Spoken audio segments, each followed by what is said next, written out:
Hi everyone! This is the third video of the Am I Okay project. I'm Amyokam and today we're gonna talk about mindfulness and failure. Yeah, to begin this video, I want to be honest with you because I kind of failed last week assignment. I didn't fully arrive to do the ABC skills, and so that I wanted to introduce my failure with some tools that we can use to survive that. Last week, I planned everything, mainly the C part of the ABC skill, the Cooper head, because I had a big event that I needed to go. And into that big event, I knew I might run into some people that would trigger me. So I prepared myself for those triggered, and I was really proud of myself. But life is life, and it did not happen how I planned because I organized everything if I met them inside the building of the event. And I met that people in front of the event, and I froze. I literally stayed there during 1 minute saying nothing, didn't move a muscle. And I had two options after this minute. I could let this trauma triggered change all my night, or I can fight the trigger. And what's better to help you fight that mindfulness?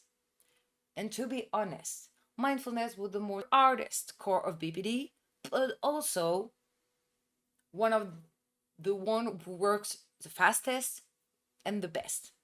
So, like I said, being mindful is being fully aware in the present moment without judging the moment and without clinging to the past and rushing to the future. That's the core of mindfulness. Marshall Linehan says that it reduces suffering and increases happiness. It increases the control of your mind, and that's really important for people who have obsessional thinking or that are really impact about some event in their life. It can't stop them thinking about it, and so that really will be helpful. And the third step is experience reality as it is, not how you think it is, not how you think it will happen, know how you felt it.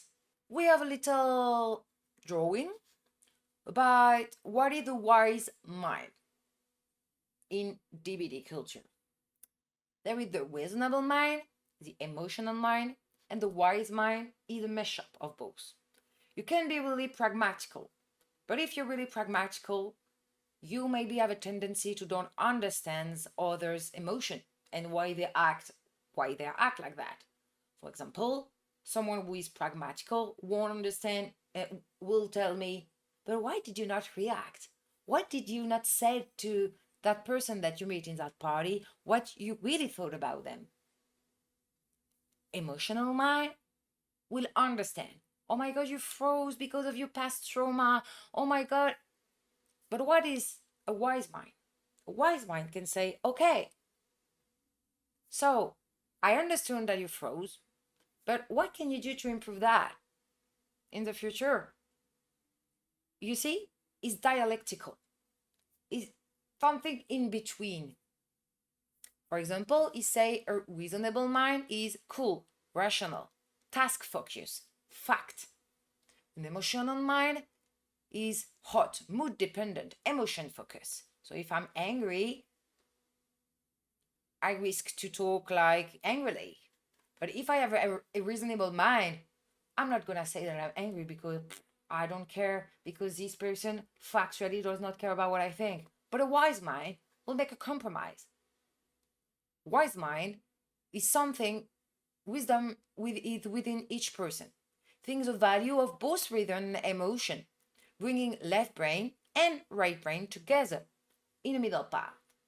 That means I can maybe talk to that person about what annoyed me, and I'm gonna accept that they will probably won't understand what I meant, and that's okay. Wise mind, no practical, no emotional. So maybe for next week, think about big decisions that you take, or even a little one, and how do you take it? Where are they coming from? The emotion on the practical mind. And now let's begin discovering the 4 types of mindfulness. So there is 4 big types of mindfulness, but inside those types, there is different types and different use of each of exercise. So I separated mindfulness in 4 categories that I will name. There is for me meditative mindfulness, sensory mindfulness, mindfulness in action, and body mindfulness. Meditative mindfulness is maybe the most well-known one because it's literally looking like meditation. And the objective is to don't judge. For example, one of the main tools that we use for that and one of the most well-known exercise is Close your eyes. Focus on your thought. Let them be. Don't fight them, observe them. Imagine each thought is a box. You're gonna label each box. Place it on a conveyor belt and let it roll away. You are not your thought. close your eyes or let your eyes open. It depends. If, for example, you really have anxiety, I advise you to practice to do those exercises with open eyes because you can learn to do it, for example, in public transportation, when you're going, I don't know, to the restroom, at your job and stuff like that. It can really improve to do it in your everyday life if you learn to do the exercise with open eyes. And to be honest, this exercise helped me for the post of my event. Like all the day after, I was really stuck on this 1 minute of my party. And I use that to help me. Okay, I think about it. I'm angry. Okay, I'm angry. I'm sad. Okay, I'm sad. And I let all the thought came and let it go away. And that was actually the first time during days that I arrived to be efficient in my day when I actually take a sit and do the meditative mindfulness. So yeah, second exercise is sensory mindfulness. This is my favorite one. This is the one I use every day, and this is the one I advise people to use because like this is kind of cool and fun, and you can do it every day when you're walking, when you're waking up, and in all different kind of exercise. For example, I use a lot the 5, 4, 3, 2, 1.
And after that, you learn to ground yourself in the present.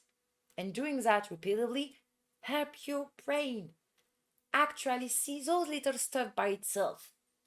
Now, if a butterfly come on my window, I will see it and take the time to see it. Before, oh, good, a butterfly. I'm doing stuff. I am the butterfly. And yeah, it really improved for me. After that, mindfulness through action. This one is you doing the same stuff as the sensory mindfulness? Because, for example, you can use it when you brush your teeth, when you play, I don't know, the football, when you're eating, and you have to do those actions with intentions. If I'm eating, for the first time, I'm not gonna put music, I'm not gonna put a YouTube video, I'm not gonna put a movie, I'm not gonna talk to my colleagues. I'm gonna sometime take the time, even if this is just a coffee. Okay, I'm hating.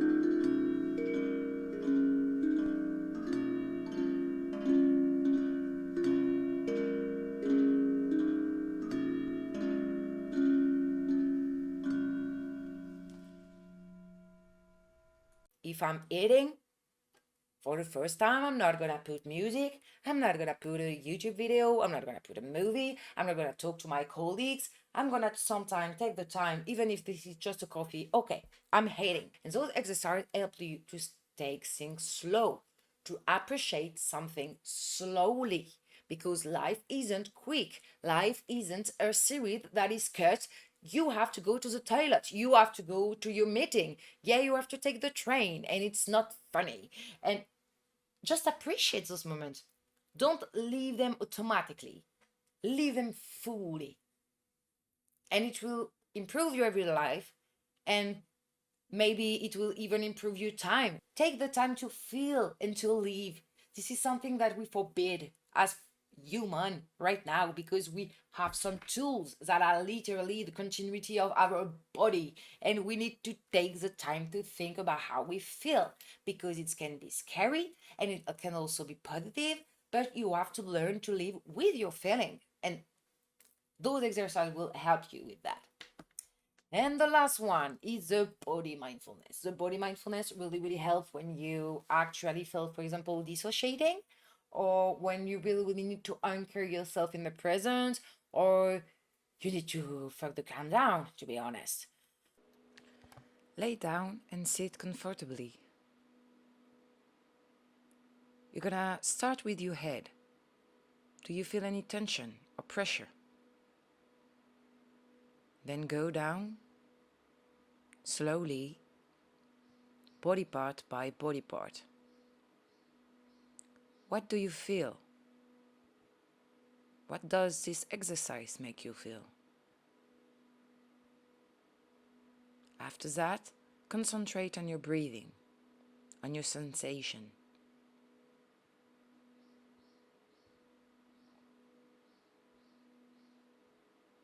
Now, check how your breathing make your body move a little.